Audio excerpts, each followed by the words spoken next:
The year is 1805. It's a clear, sunny day. The kind of day you'd be happy to spend having a picnic beside a busy road or above a lake. Two women are fighting a duel in an orchard. They stand 50 yards apart. One woman wears a hat with a feathered plume. She is a diplomat. The other woman, a seismologist, is dressed in clothes befitting her profession, and by the way she holds her pistol, looks very much like she may be left-handed. A large white goose stands midway between them, as if it were the referee, but this surely could not be possible. Could it? It looks mesmerised by the women's behaviour.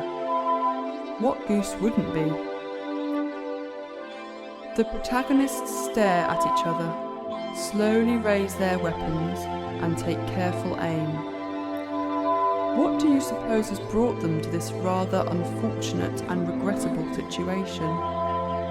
Has one betrayed the other's trust in some way? Are they former lovers fighting over a third party? Are they a circus act practicing their routine? And where did they buy their guns?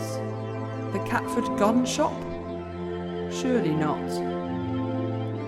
A crowd starts to gather, taking cover behind trees and bushes. There's the mayor, checking that the orchard is in good order for such an activity. There's the town crier, to dispatch the news one way or the other, at around 350 decibels, no doubt. There's a policeman, to make sure that no crime is being committed. There's a gunsmith, to help with any running repairs. There's a painter, to record this relatively rare event. There's a poet, looking for inspiration. It may be William Wordsworth. There's a nurse, preparing to treat any injuries. There's an undertaker, hoping to do good business. There's a soldier, just in case there's a riot. There's a judge to ensure fair play. There's a psychologist, to examine the victor for any signs of madness. There's a philosopher to explain the meaning of it all. Suddenly, two loud shots ring out. The crowd gasps. Neither woman is hit. However, the goose lets out a loud squawk and keels over, mortally wounded. Miraculously, the bullets have collided, one rocketing into the sky and beginning to orbit the Earth, where it can still be seen today, appearing every 5 hours in the southeast on a clear night. The other entered the poor goose at about 200 miles an hour, killing it instantly.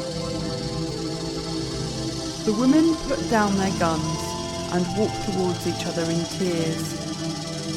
They hug, their honour seemingly satisfied in some bizarre way.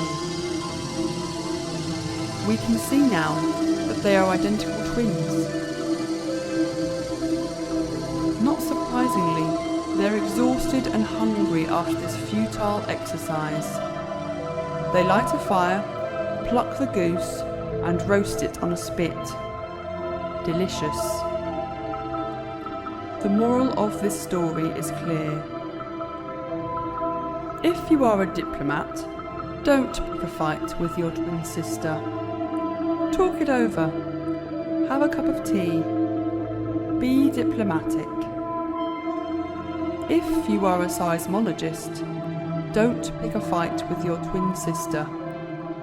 Stick to measuring earthquakes. And if you are a goose, don't get in the way when two sisters are arguing.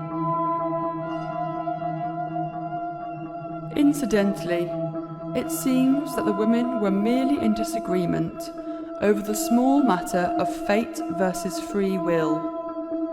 I guess they took things quite seriously in parts of England in 1805.